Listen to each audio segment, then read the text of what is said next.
Welcome to Betrayal Affairs. In today's video, they thought we were past our prime. Quiet. Settled. Done surprising anyone. So, we gave them something they'd never forget. And believe me, they couldn't look away. If you're one of the regulars, hit like and subscribe. It's the best way to support the channel and helps more than you know. If you're new here, welcome. I promise you're about to hear a story that will stay with you long after it's over. Now, let's get into it. The night began with laughter, the kind of laughter that was just a little too loud, a little too polished. The Blakes had invited us over, as they often did, under the guise of casual drinks. But nothing about their gatherings was casual.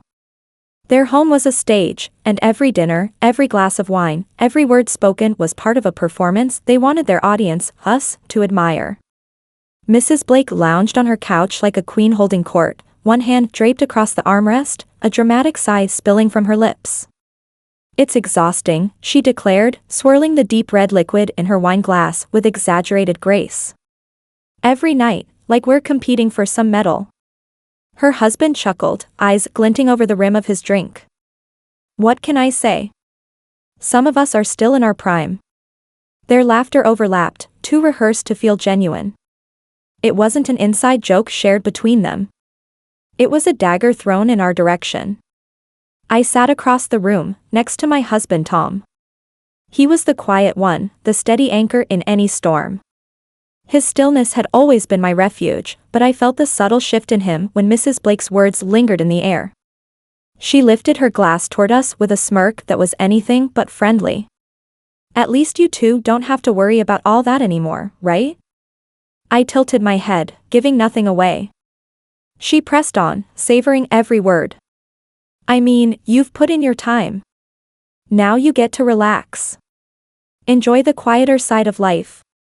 No need to keep up with, you know." Her hand flicked lazily in the air, dismissing us as though we were relics. "Those nightly expectations." Her husband snickered. "They've earned it," he said, as though it were some kind of pitying compliment. Across the room, the Harts shifted uncomfortably. Mr. Hart looked down at the floor, his jaw tight, while Mrs. Hart forced a smile that never reached her eyes. Their silence spoke volumes. It was as if they agreed. As if passion had an expiration date. But they were wrong. I leaned forward, placing my glass down with deliberate care. My fingers brushed Tom's thigh, grounding myself in the connection I knew better than I knew my own reflection. My voice cut through the smug air. "Actually," I said softly, "we still share intimacy almost every night." The effect was immediate. Mrs. Blake's smirk faltered. Mr. Blake's chuckle died in his throat. Even the Harts glanced up, startled. I turned to Tom, my hand resting against his chest. His lips curved into a small smile, the kind that always hinted at a storm beneath the surface. "We've been together 21 years, he said calmly, his voice carrying the weight of truth. "And the last 5 have been the best." The air thickened. Mrs. Blake let out a high, brittle laugh. "Wait, seriously? Every night?"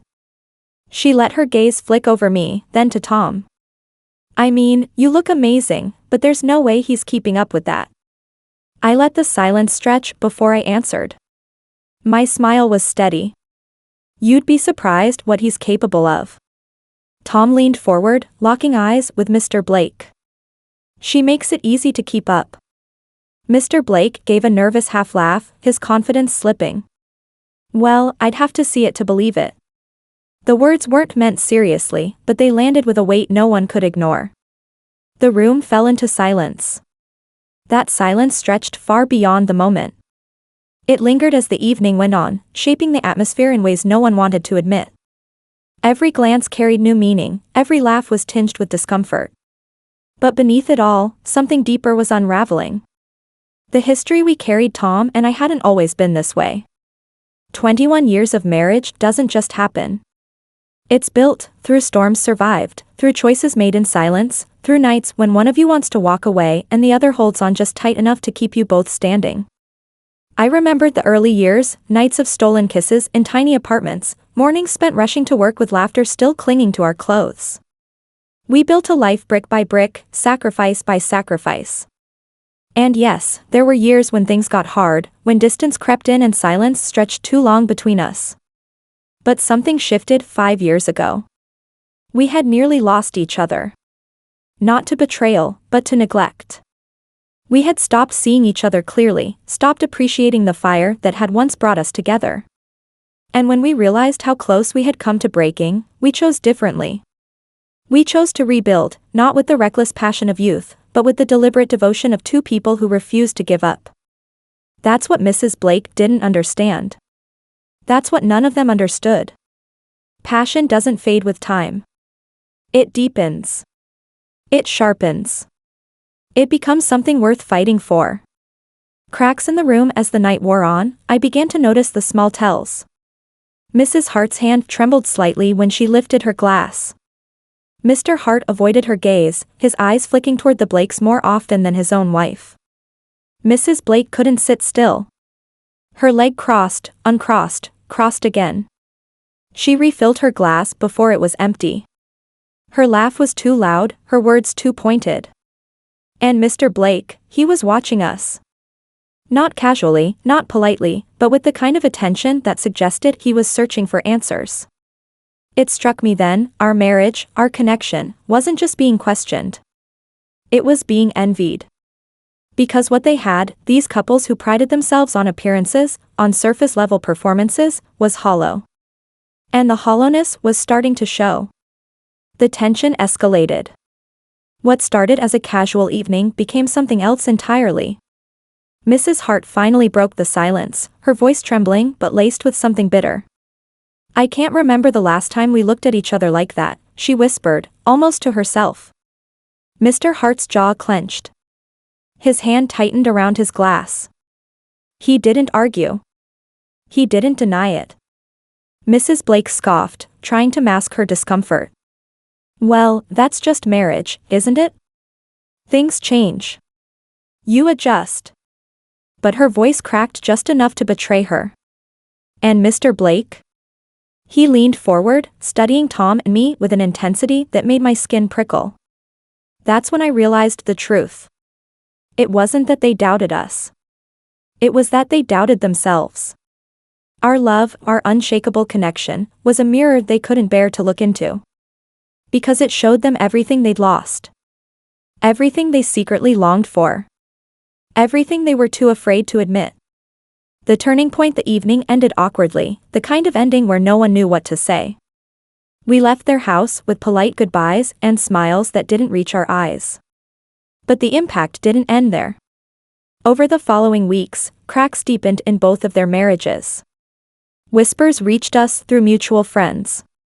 Mrs. Hart confided that she felt invisible. Mr. Blake was seen out late with someone who wasn't his wife.